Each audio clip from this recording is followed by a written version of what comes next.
ideal customer profile is wherever the highest close rate is and the lowest CAC. That's so wrong. Everyone's going to friggin' freak out and clap so hard right now. What is the output metric that we have to evaluate these segments are to decide if it's in our ideal customer profile? Oh man, I feel like I'm back in business school here. Dude, it's LTV. Our job is to go find LTV. Yeah. Very correlated to retention, right? That's where we have product market fit. Okay. So like the people we want to go find are not the people that are easiest to sell. They're the people that are going to succeed with our product. You're listening to Unchurned, brought to you by the Gainsight Podcast Network. Mark Roberge didn't just help build HubSpot from $0 to $100 million in revenue. He wrote the playbook on how to do it. His book, The Sales Acceleration Formula, turned sales from an art into a science. But today, Mark's focused on something entirely different. Reimagining what happens when AI agents replace the very sales teams he spent a career perfecting. As co-founder of Stage 2 Capital and a senior lecturer at Harvard Business School, Mark now invests in the future of go-to-market AI, backed by a network of thousands sales, marketing, and customer success leaders from the world's best tech companies. And he's not just thinking about productivity gains. He's wrestling with something much bigger. What happens to capitalism itself when agents do the work humans used to do? Today on Unchurned, Mark Roberge on the 4 phases of AI transformation in go-to-market, and why we might need to rewrite the entire playbook on work, identity, and how we live. I'm Josh Schachter. This is Unchurned.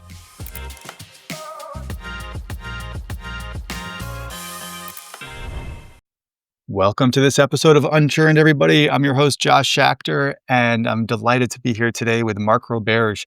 Mark is the co-founder of Stage 2 Capital, an investment fund that's doing some really exciting stuff in the AI and go-to-market space, amongst other companies that are killing it in his portfolio.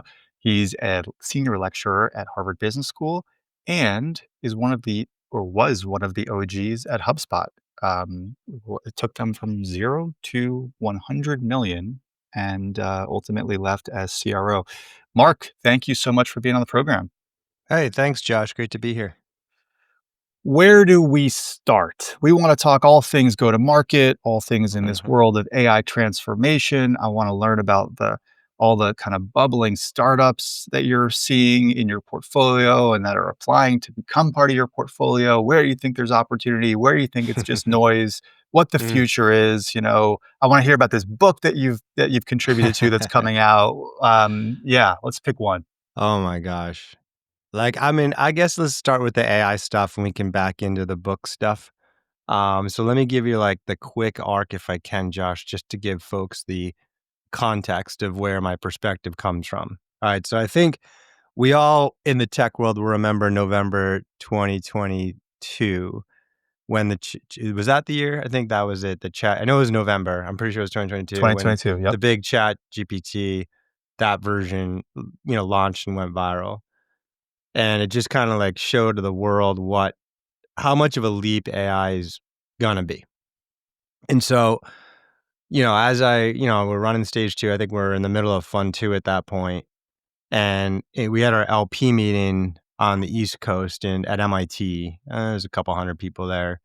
And as you probably, Josh, but for the listeners, our uniqueness is we're backed by the heads of sales, marketing, customer success, RevOps, all the go-to-market function, and what we think are the best tech companies in the world. So there's 1,000 of them that are our investors, and that's what we bring as a unique contribution to the ecosystem. I mean, what a freaking advantage, by the way, as a portfolio company, to have all those people as ammunition for your, to build your business. It's a blessing every day to get up and play that accordion. It really is unbelievable, such a blessing, and nothing that I necessarily set out to. Is just really the vision of my co-founder Jay Poe and me listening to my first principles. But anyway, let's stay focused on AI. But so you got the context. I'm standing up in front of a couple hundred of them at MIT in the spring 23, and I'm like, hey, how many of you need to do more with less? And at that time, it was, remember, everything had crashed. Interest rates are going up, a lot of pressure in tech companies, no more hiring freezes, all that stuff, right? Efficiency, all their hands go up. And I'm like, great, how many of you think AI is going to be a key piece to that? And then all their hands go up. I'm like, all right, I'm going to send out a form after this meeting. If you want it, we're going to start seeing a bunch of these go-to-market AI startups and we can sift through them and kind of surface the best ones to you. if you're interested in seeing them. So like 110 of these folks fill out the form. And it's like the CRO of like Snowflake, Zoom, like big companies, right? That any native AI company would just love to get a meeting with. Yeah. So I promote that on LinkedIn. Like, hey, I got 110, go-to-market leaders that are looking for the greatest AI breakthroughs. And within a month, we get 250 submissions of like AI startups in the go-to-market arena. So we see like a pretty quick glimpse of what's out there. And at that moment, I mean, I don't want to offend the people then. It's just this very typical innovation cycles, but it was like not exciting. It was If you remember rappers. that, it was a lot of rappers, co-pilots. Oh yeah. And we fortunately, I think we were able to see through that a bit. We surfaced a couple decent ones, and I think it generated about 80 meetings. And I think it was like one pilot. So I'm like, I go back in the fall Wow. meeting, and now we're out in like Silicon Valley. I think we did the fall meeting at like, I don't know, Google's office or Oracle's office or something. And I'm like, what gives? You guys all said, you folks all said you want to see. And they're like, oh yeah, like we tested it. It was cool. But then like legal and IT shut it down. Like we didn't have an AI policy. So that was like the meme of that, like second half of the year was like the big companies didn't have their stuff together from like an IP perspective. And so anyway, we fast forward to 2024. And that was kind of the year that like we got through all like we figured out how to sell through IT and security, and we got some of this stuff into like proof of concepts, which was cool. But then we started to see a lot of resistance from frontline workers who thought they were training their replacement. So we had to kind of Yep. like get through that. And we're seeing like step functions, like 10% improvements, even though like it's clear that this stuff has the potential for 5 or 10x improvements. And anyway, we're just not there yet. Do you think I it's think data? like, Like, what do you think the biggest speed bump is right now? So it was, I guess, like governance and just the overall, just putting together yeah, we program got through management. that for the Yep. most part. Yeah, and then there's FUD, right? Then there's fear of loss of jobs, and I think that still Yeah, is in the back it's a current. little bit, but I think we're working through it. Like, I think I've Yeah. seen some really good implementations of like scientific method control group experiments, that help get through that. Hmm. And there's a whole other side. I don't mean to come up as like this capitalist. Like, I think a lot about too the social impacts here, and I don't even know if we have time to talk about that. But there's a whole bunch of stuff that I've gone to my like spiritual philosophy on like this stuff. So I don't want to just poo-poo that outside, right? That's real stuff that we're not talking about. Like But like, this Andrew Yang type of stuff that you're yeah, getting into. yeah. I Yeah, mean, like, yeah, we're not talking about enough yeah, I either. But agree. like, I anyway, agree. we're like through, yeah, we're getting through like the adoption stuff. And yeah, I think yes, some of it is the data, but I honestly think it's still the products. Hmm.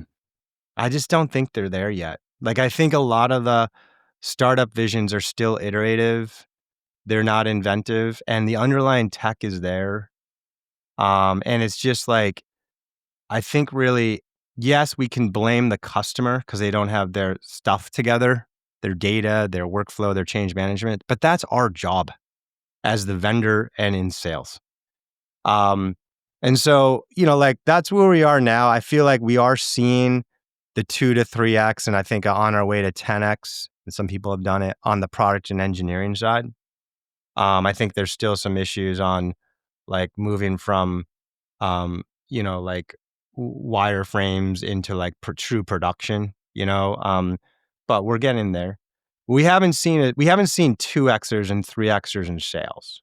Right. I just haven't seen a lot. We're looking for them. And so now what we're doing is like, we have an OKR to try to write an article every other week around anyone. It doesn't need to be in our portfolio. It doesn't need to be using one of our vendors. It doesn't need like anyone that's seeing a massive step function in go-to-market performance.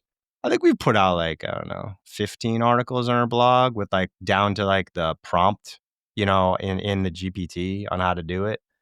And I think 2026 is going to be the year to do it. So that's like, I guess the only other thing I'll add is I take 50 students every January from HBS out to Silicon Valley and meet with the CEOs of like, you know, um, Waymo and, like NVIDIA's COO and the head of sales at OpenAI and the chief business officer at Perplexity, and just Can I kind of have come? these close. Yeah, come out, dude. Yes, so like, I I'll just put you want on to the like spot help. right there. I'm not trying to like, I just want people to know where my perspective's coming from. And Yeah. I spend most of my time, just so folks know, looking at the B2B application layer, not the infrastructure layer, not really the consumer side.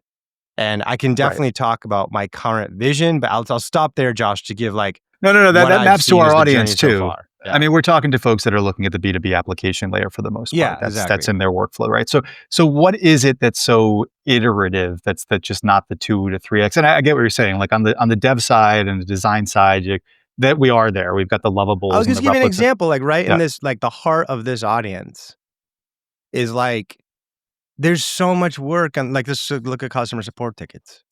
Like, help the support rep put the ticket out. It's like, that's the story right now. Yeah. That's boring to me. Like, it's prevent the ticket. Yeah. You know what I mean? It's like the AI has the capability of like, when you look at it, the first principle, and a user is using a product, like what leads up to the ticket? Like, you start fumbling around, you're clicking, you're like pausing, you look for the chat, section or the help section.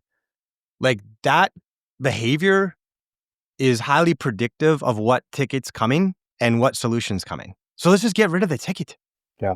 And that's like a classic example of like workflow disruption and innovation. And we can go on and on and on around renewals and expansions and sales and setting meetings and like all the stuff that we're just taking the current workflow and streamline it. Like, we're just kind of like iterating it. We're not reinventing We're it. not breaking the mold. You know what? Honestly, Exactly. man, I don't usually use this podcast to plug Gainsight so much, but like you are validating. I'm feeling good about what you're saying with Great. respect to what we're doing on the agentic side Hey, you're because paying for it, dude. Plug away. plug away, right? Right. We don't have the mid-roll ad yet. No, if it So I comes up guess I could do, organically, that's great. Yeah. So, on the, I would say like at the surface, it's like, it feels like it's a little slow getting out the gates with our agentic. I mean, Mhm. it's the focus of the company right now. But, we've avoided kind of the, I don't know, wrapper is the right word, but like this agentic wrapper, these like discrete workflows that are just iterative, like you say, right? That are just like the 1.1x. Because we're Yeah. focused on trying to get the 3, the 5, the 10x. I mean, right now, our kind of marquee agent is a renewal agent that can, Awesome. autonomously serve the long tail segment. And then where we're headed our attention to now is an adoption agent, which honestly, we don't know exactly what it means yet because it means so many different things to so many different peoples. It's very complex, but it's speaking exactly what you're talking about. It's okay, let's preempt all of these issues and let's figure out how to automate that adoption experience up front. That's the big, the big rock to move. Well, that is awesome, man. And like, if you want, I would love to write up your best customers with that stuff. Like, that's just like what I'm really focused on in the next 9 months or so through stage 2, through my podcast, is just like helping the world see these step functions. So Yeah. let's do that if you're up for it. Let's do And it. what I want to do, Josh, is like just kind of based on that foundation, I want to share my like hypothesis of where this goes from a high level, and you can overlay it against what you're seeing, and just like what you guys are building. Yeah. And so like, and again, just so in the hindsight of like, this is very probably wrong. Like, we're just so early. It's hard. Like, no one was predicting Snowflake and Twilio in 1999. Like, we just don't know where it's going. You know what I mean? Like, how this technology evolves. But here's my take on like the first piece I'll say is I think it's difficult to predict where it's going in the timeline on how fast we are abstracted from today's point of work. And so I'm going to propose 4 phases of go-to-market evolution, um, that each phase represents a further abstraction from today's human point of work. And this is kind of where the buyer and the seller are either the buyer or the seller or the post-sale person and the customer, right? Like, Yep. it's kind of the same thing. It's a very fluid thing. So I think in the first phase, it's really about maximizing customer facing time and prospect facing time. And on the pre-sale side, we call that selling time. I don't know what the word is on the post sale. And just so folks have perspective here, like I ran the services and customer support side of HubSpot for a couple of years. I'm not like totally clueless about that side, and obviously we work a lot there too. But so I have that context. But I do think like we have the potential. And do you have a guess, Josh? Like, what is the average quote unquote selling time in the industry? Meaning, if you look at a rep's week, a 40-hour week, what percent of the time do they spend with a customer as opposed to doing like admin shit and meetings and stuff? Well, I would want it to be 75% of the time, but I think you're probably going to tell me it's like 30% of the time. Dude, you're spot on. It's 25. Yeah. Okay. And like that's, and like there's a lot of people who are 10, right? So just right there, if you picture today's technology, we can go from 25 to 75 in the next year. It's not that hard. Can you imagine the dent that would make in sales forecasts and what you could book? I mean, it's just mathematically speaking, it's 3x productivity right there. Right. If you literally go from your rep is doing 25% selling time with a customer to 75%, and that rep did $1 million last year, they will do $3 million next year. If you have 100 reps that did $1 million last year, and you go from 25% to 75%, they will each do $3 million. Yeah. That's the step function we're talking about. And that's very real. And we can unpack that level. I get a decent vision on it, and it's pretty customer success oriented. So I want to run it by you.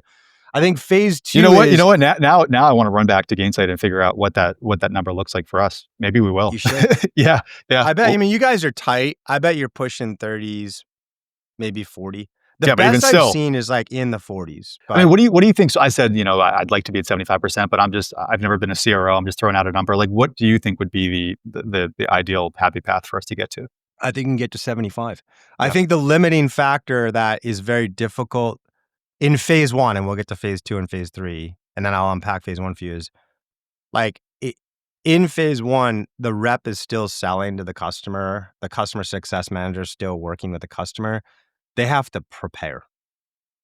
Like they have to just read the person's name and background. Like they need to read the notes that the AI generates, right? They can't just like show up to a meeting 30 seconds before and be ready.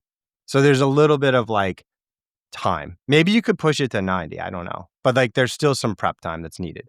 Now, phase 2 is, and I don't know if phase 2 or phase 3 come together, whatever, but like I'm just seeing more progress on the seller side. So phase 2 is the selling and onboarding and renewals is done by AI instead of a human, which you guys are starting to do a little, and I love to learn more offline from you on that and examples.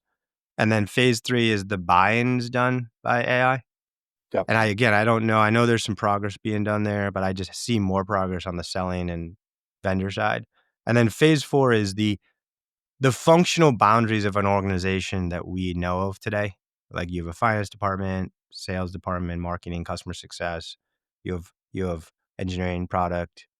They start to blur. Like those boundaries exist because of limitations of human capability. Like there's not a lot of people that get a master's in finance and then write code, or a master's in computer science and then join an HR team. Like we're just limited, but those limitations go away when we're agentic driven. And when you do that, there's massive benefits, right? So those are the 4 phases, and I want to unpack phase 1 because I think we can get there. I think we'll start to see some early adopter companies get there in the next year. But do you have any reactions? So tell them what you said, tell them again, right? So phase 1 is more efficiency play. It's more augmentive. Maybe it's still a little bit. Humans are still like working with human sellers, and customers support people are still working with human buyers and customers. Okay. Phase 2 is more autonomous. It's selling the is done. The vendor side is driven by agents. Phase 3 the is people and the customer success. Yep. Yeah, is but by you agents. Still have human buyers. Still have the human, right? Phase 3 is your agents talking to your agents, your bot talking to your bot, right? Agents buying from agent sellers, agent customers talking to agent customer support people. And I would imagine, honestly, we're going to get there fairly soon. It'll be like very clumsy at first, but it doesn't seem like that's so far away. Maybe. I mean, everything takes so much longer than we think, man. Yeah. Like I was like, yes, in like Soma of San Francisco, yes. You know what I mean? Like, but like, I mean, that's fine. There will be a couple customers where in some obscure use cases, but like, it's so funny. I was listening to this like very forward-looking, I think it was Moonshots podcast with Kelly Purdue. I think so. Like my son's actually classmate at high school, his dad is one of the guys there, and I love it. It's very forward thinking. But I'm literally like listening to this thing, and I'm like freaking out about the future of society. And I'm driving through upstate New York to go visit Clarkson University with my younger son, driving by an Amish horse and buggy.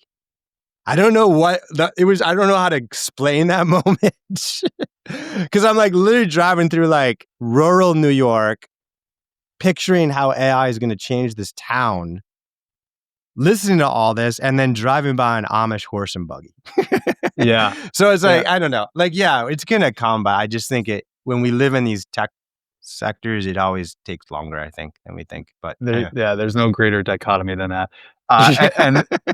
And then phase 4 is, like you said, is the roles. I mean, the roles is probably changing his earlier phase, but it's just even the functions themselves. You can just reimagine an entire organization. Yeah. Like think about all like the red tape that exists from product figuring out what to build, salespeople figuring out how to message it, customer success people figuring out how to get it adopted, finance people figuring out how to count the beans. There's so much like stuff that we live with today that's unnecessary, and it's just because the humans are on the front line. Yeah. And then like, anyway. Yeah, I So mean, listen, anyway, I can unpack phase 1, but I don't know if you have reactions. Like, correct me, Josh, push back on me, tell me like things you're seeing that agree with it or disagree with it.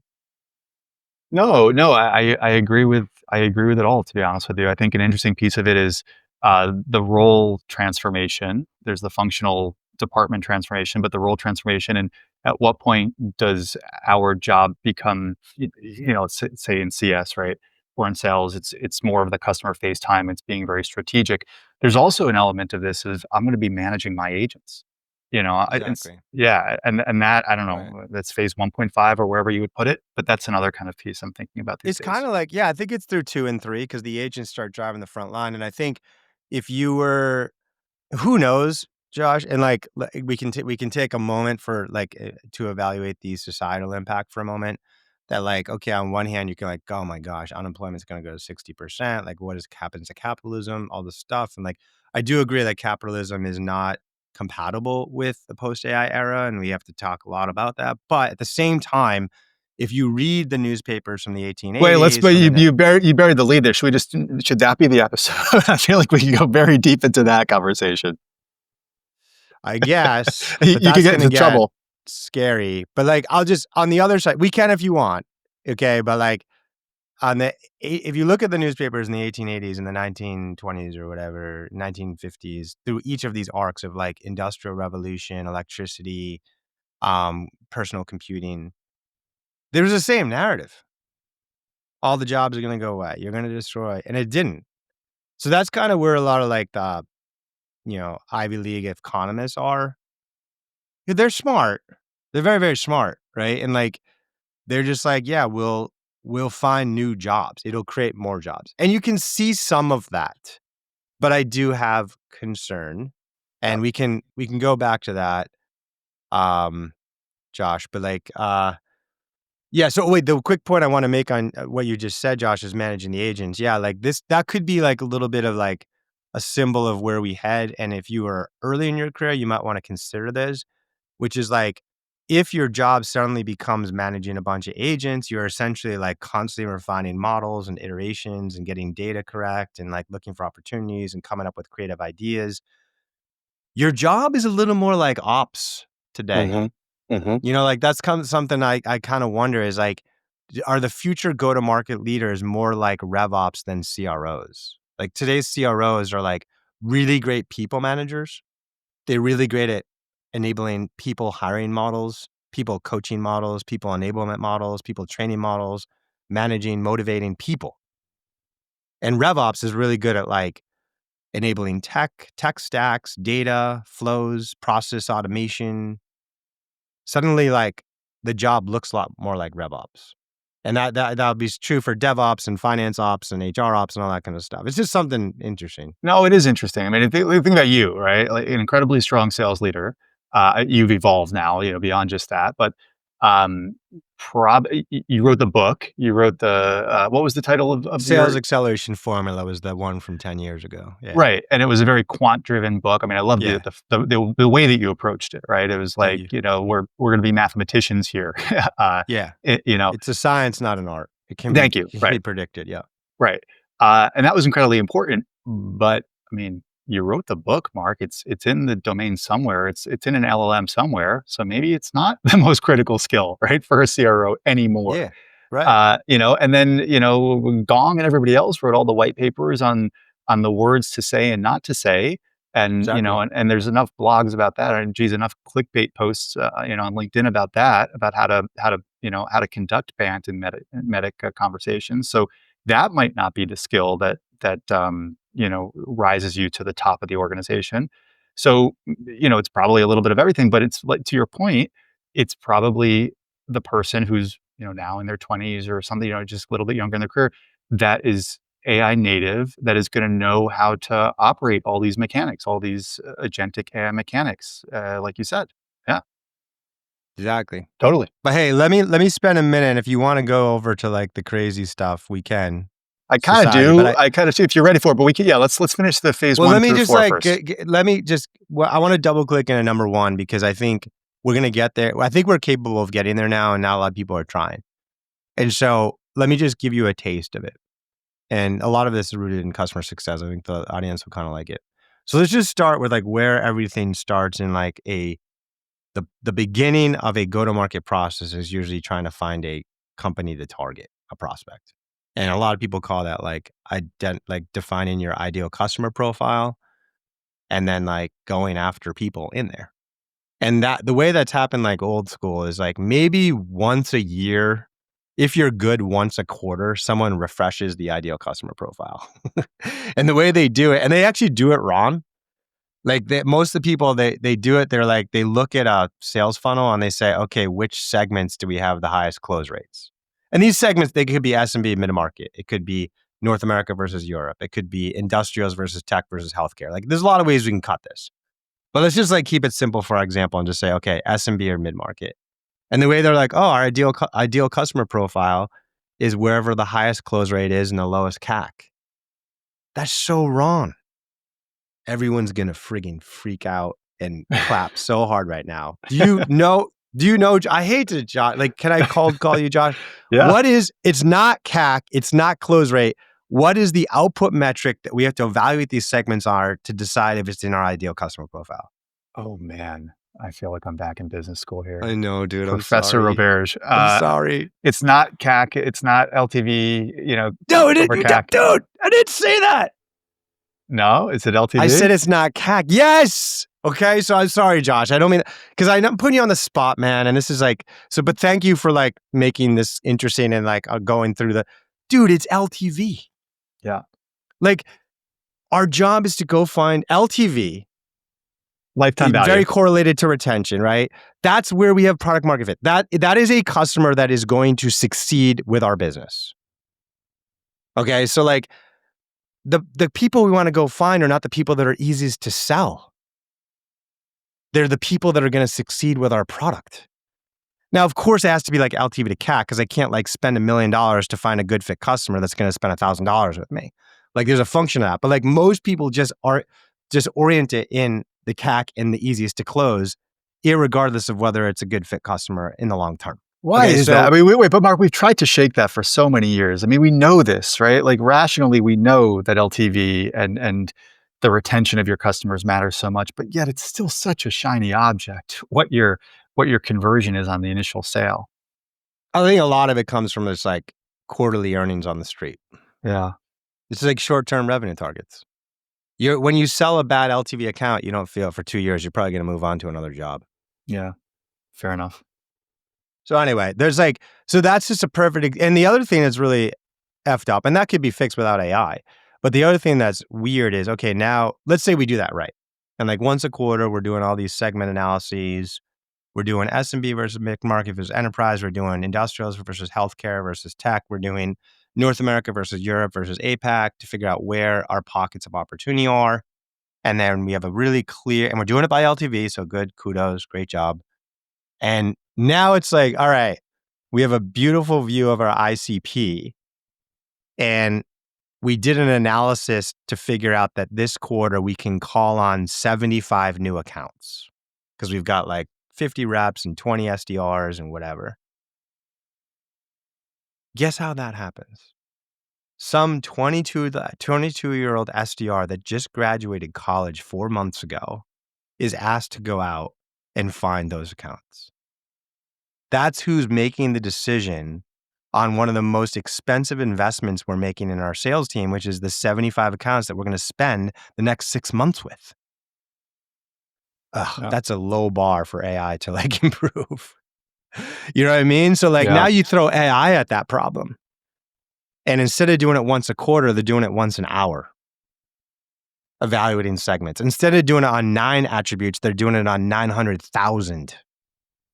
And instead of like telling a 22-year-old SDR to spend a day or 2 days finding the next 10 accounts to call, they're bubbling up automatically. That's doable today. And that's just one example, right? Like that saves a ton of time and optimization. And now you funnel into, let's just call that the ICP agent, whatever, like target account agent. And once we have that list, then we got to go find the 10 people that matter in that account. And again, a 22-year-old SDR is doing that, and an agent can do that, an AI agent. And then we're trying to figure out the messaging. And that's just like the demand gen side. Let me give you a taste of the sales side. So now it's like, all right, I book a meeting with the director of marketing at Genzyme. Right. So it's great. I'm ready to go. Yep. So what do? If I'm good, I spend like an hour the night before. I read through Genzyme's 10K. I look at the woman's background, where she went to school, what she studied, what she's posting on social media. I dust off our like sales discovery call, first meeting playbook, and customize a little bit, maybe find a case study that's like relevant to them, blah, blah, blah. And I execute the meeting. Maybe like 5% of the time, my sales manager has some time for me to do like a prep role play together. And in a best case, and this probably happened 5% of the time, my manager attends the meeting and is like slacking me tips as she's talking. And then I do the meeting, and then afterwards I spend like a couple hours like updating the notes, putting the medic into the CRM, figuring out what the demo is going to look like, setting up the forecast, and then maybe my manager will listen to one of my calls this month and give me some coaching. Yeah, it sounds like a pretty perfect system you just laid out there. And that's good. Right. And that is like 1/100th of what it could be. Because what it could be is I booked the meeting with the director of marketing at Genzyme tomorrow, like whatever, next week. And the AI agent, which is already pre-trained with my entire methodology, I'm using force management and medic. It's pre-trained with all my product collateral, all my case studies, all my content, all my competitive battle cards. And it reads everything in the history of world about Genzyme in seconds. And it reads everything about the director of marketing. I know everything they have. And it perfectly customizes the first meeting based on the information that we have and gives it to me. And then it creates a buyer agent that I can practice with as much as I want with no dependency on my manager the night before.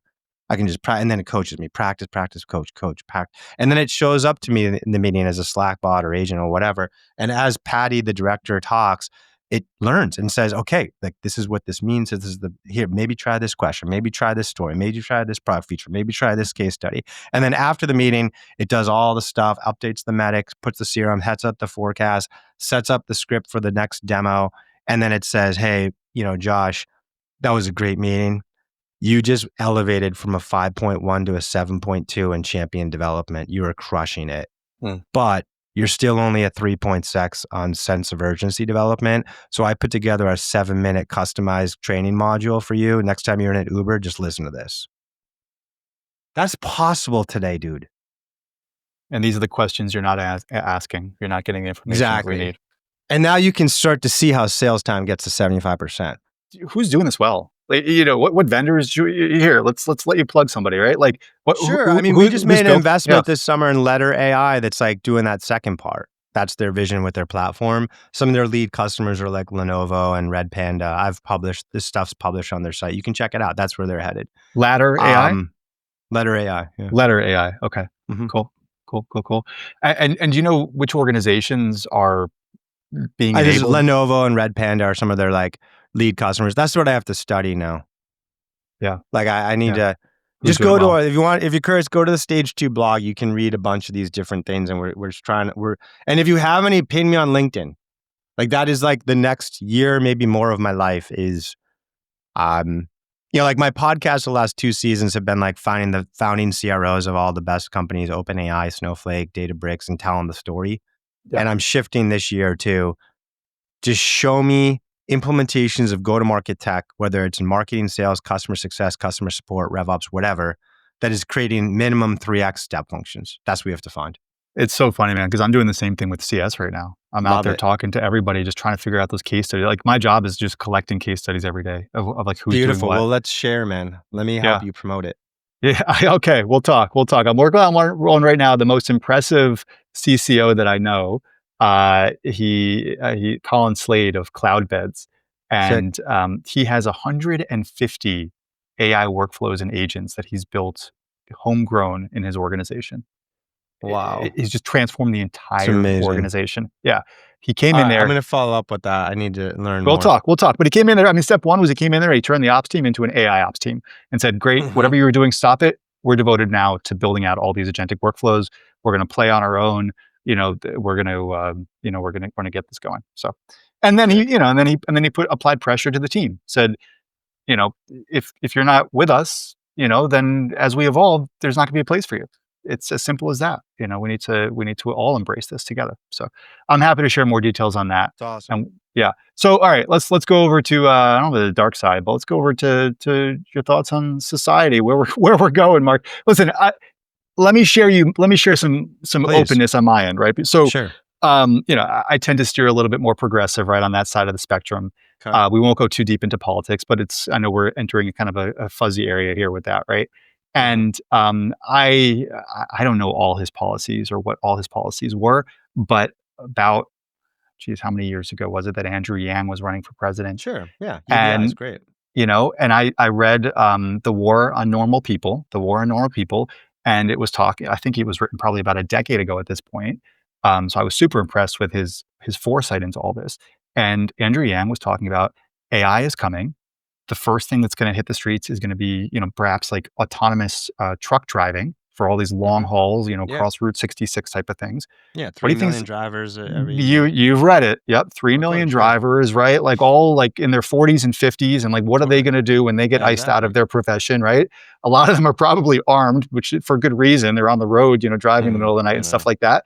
And like, and what's going to happen, right? And so we need to have some kind of security net for the future of jobs. Now, at the same time, I also, obviously like very exposed to the analogies that we make to the other disruptive times in our history, right? When all these other Yeah. technologies came out, and like at a macro level, there were still jobs. The economy went on, the world kept on spinning.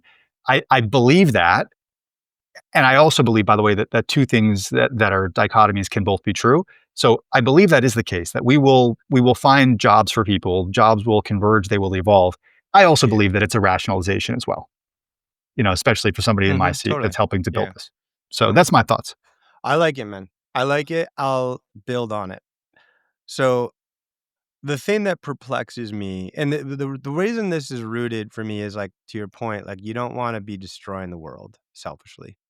I have no need to do that, and for personal gain, we want to make sure. I think that's one thing I've appreciated of most of the tech community is wants to make the world a better place. Um, and so this is an important dialogue. Now, in the real term, like right now, it's like, okay, should we just stop AI or slow it down or regulate it? There's arguments for that, but I'm really have a lot of conviction that we shouldn't because there are a lot of people racing to dominate the AI era. And I'm rooting for people that believe in human rights and freedom. And we're at risk that some people might win who do not believe in that. And that could be very bad for our species. Right now, like it's not perfect, but I think the United States is a pretty good believer in the way we've set up around human rights and freedom. And so I'm a United States citizen, and I feel like I need to like help us win that race and preserve that. Yeah. Now, of course, like you could criticize, is the US good at that, all that kind of stuff, but like I think they're pretty good at it. So that's a backdrop. Now, at the same time, it's almost like you're building the plane while you're flying it, because we have to go as fast as possible to defend our freedom. But at the same time, it's not compatible with our current society, democracy, and mostly capitalism. Okay. Because capitalism right now is, you graduate college when you're 22, work through your 65, take 2 weeks vacation a year, work from 9 to 5, 5 days a week, 8 hours a day, and retire with Social Security. That's just the way. And we're strive for 2% GDP growth and 8% unemployment, 5% unemployment, whatever. Like, by the way, all that stuff is bullshit. Like, just like in the same way that we just started the conversation today of like how we're so iterative thinking, we have to rethink all of that. Because like, I guess like I'll root it in this. The way we assess all of our programs is around GDP growth. And at the same time, the United States is falling rapidly in the happiness index. I think we're 22 right now. That's ridiculous. You have the most powerful country with the strongest military and pretty good stuff in terms of like, not perfect, but like pretty good healthcare, pretty good GDP, pretty good freedom, and dropping in the happiness index. We all want to live in Scandinavia. Yeah, that's where they have it good, but they don't have perfect either. So like, I think we just need to think about the design of these programs within the backdrop of happiness of people, not GDP. Yeah. Because like, if you look at the foundations of Adam Smith's Wealth of Nations, which is the inspiration behind capitalism, his theory was perfect. It was like, if you use the invisible hand and open up free markets, you will elevate the percentage of people that have access to healthcare, shelter, and food. And it worked. But even he admits that it has a diminishing return, and it does. There's a lot of research on it. And it can swing so far that people lose sight and they end up trying to become billionaires at the expense of being good parents, being good children, being good neighbors, being good, healthy to themselves, spiritual, whatever you want to do. And that's what's happened. Stop talking about me like that, Mark. Well, I mean, it's like, I've never met someone like, on one hand, on one side of their mouth, they're like, what would I do if I didn't have a job, my identity? And like, because we're wired by 100 years of capitalism. On the other side, I've never heard someone say, F, it's Friday, I can't wait till Monday. Right. So it's like, there's all this incompatibility. And I'm not saying like we should all like go, and then the other thing you have is the word socialism is like a swear word in the United States. And I'm not really advocating for that.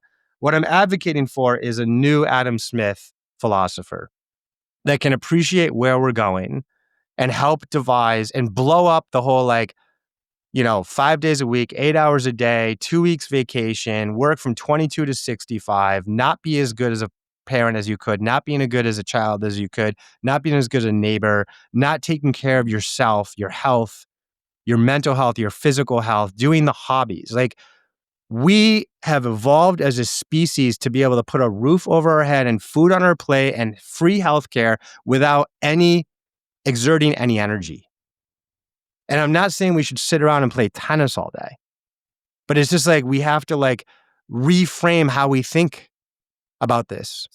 Mm-hmm. All right. So like, I don't know. Like, I guess my best guess right now is like, you're saying we should enjoy a little bit of the spoils of our just rewrite the labors. whole thing. Yes. Rewrite the whole thing. Cause like, it doesn't make any sense.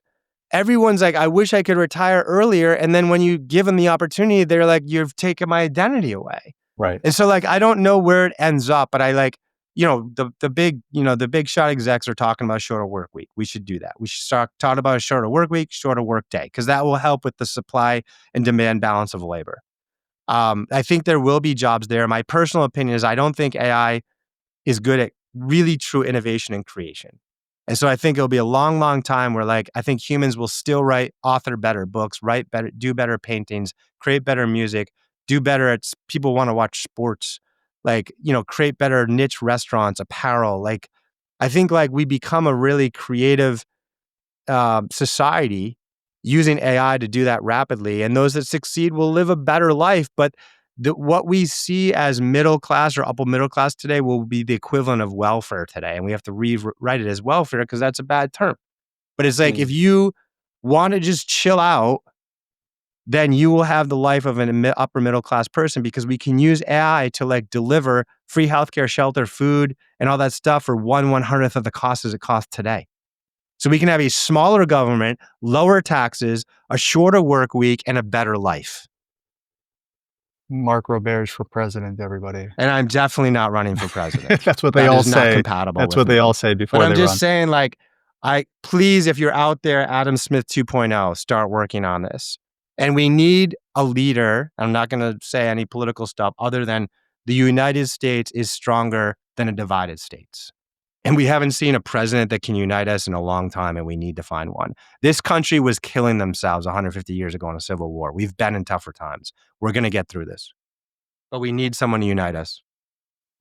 If there's one thing we can all agree on, it's that a United States Of course. is better than a divided states. We need a leader to unite us, and we need Adam Smith 2.0 to philosophize and figure out how to redo this thing to be happier. Mark Roberge. Anyway, Josh, good to talk to you, man. Yeah. But you know what? It wasn't so dark where you ended. I actually thought it was a very shining light that you ended on of Thank you. where we're going to go. Honestly, man, I look up to all of the stuff that you put out there. I look up to you in that regard. One of the smartest guys that I know in SaaS, and respect so much what you've built with Stage 2 Capital, what you built years ago with HubSpot. Looking forward to the book coming out on go-to-market AI that you did in collaboration with Momentum. And yeah, thanks for spending some time with us. Yeah, you bet, man. The one more we didn't get to, you probably, if you've read anything about me, I write a lot about the science of scaling, which is my new work. And that is like the biggest driver of unnecessary failure that I see is irresponsible growth and the lack of calculating when you're ready to scale and how fast. It's been my work over the last decade, and I'm going to do new work in the next decade. And I think it's going to be an important blueprint for organizations, whether agentic or human driven. And so that book hits the shelves in February. I don't really promote it much yet. I like to be available, but just so you know, it's coming. Okay. Well, everybody stay. And all the proceeds go to McLean Hospital and mental health, 100%. Oh, dude, that's awesome. I love that. Yeah, Thank you for doing that. That's great. All right. So we're going to have you back in February. Great. Thanks, Mark. All right, Josh.